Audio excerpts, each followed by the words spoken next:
Hi friends, ఈ వీడియోలో మీకు టీవీకి ఆడియో మాడ్యూల్ని ఎలా ఫిక్స్ చేయాలో నేర్పించబోతున్నాను. ఈ ఆడియో మాడ్యూలు CA3110. ఇది చాలా చిన్నగా ఉంటుంది. అన్నీ దీంట్లో ఉండేటటువంటి ఇన్స్ట్రుమెంట్స్ మొత్తం మైక్రో సైజులో ఉంటాయి. ఈ టీవీలలో ఎప్పుడైనా ఆడియో పని చేయకపోతే మాడ్యూల్ను జనరల్గా తొలగిస్తాము. ఈ మాడ్యూల్ను కింది భాగంలో ఎల్ గ్రౌండ్ ఆర్ అని ఉంది. దానికి ఇవ్వాల్సిన సప్లై సాకెట్ల దగ్గర సప్లై. పై భాగంలో ఎల్ అవుట్ ఆర్ అవుట్ అని ఉంది. అది డైరెక్ట్ నేరుగా స్పీకర్కి వెళ్తుంది. లెఫ్ట్ సైడు +/- 8 వోల్టేజ్ నుంచి 24 వోల్టేజ్ వరకు సప్లై ఇవ్వచ్చు. AC supply, VCC.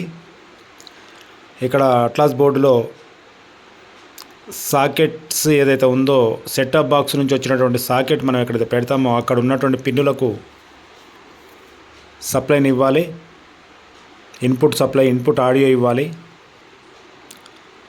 ఆ తర్వాత కింద ఆడియో సెక్షన్లో 12 వోల్టేజ్ దొరుకుతుంది మనకు.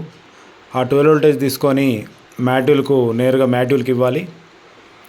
మిగిలిన వైర్లు స్పీకర్కి వెళ్తాయి. చాలా సింపుల్ మెథడ్ ఫ్రెండ్స్ ఇది. అన్ని రకాల టీవీలకు, ఎల్ఈడీలకు, స్మార్ట్ టీవీలకు, ఏ టీవీలకైనా దేనికైనా ఆడియో పర్పస్లో ఈ మాడ్యూల్ను ఉపయోగించవచ్చు. ఈ మాడ్యూల్ కంటే ఇంకా చిన్న మాడ్యూల్ ఉంటుంది. దానికంటే ఇదే బెటర్గా పనిచేస్తుంది. మీకు ఎక్కడైనా ఆడియో సమస్యతోటి ఇబ్బందులు పడకుండా ఈ చిన్న ఆడియో మాడ్యూల్ని ఉపయోగించి వాళ్ళకి ఆడియో అందేలా చూడొచ్చు.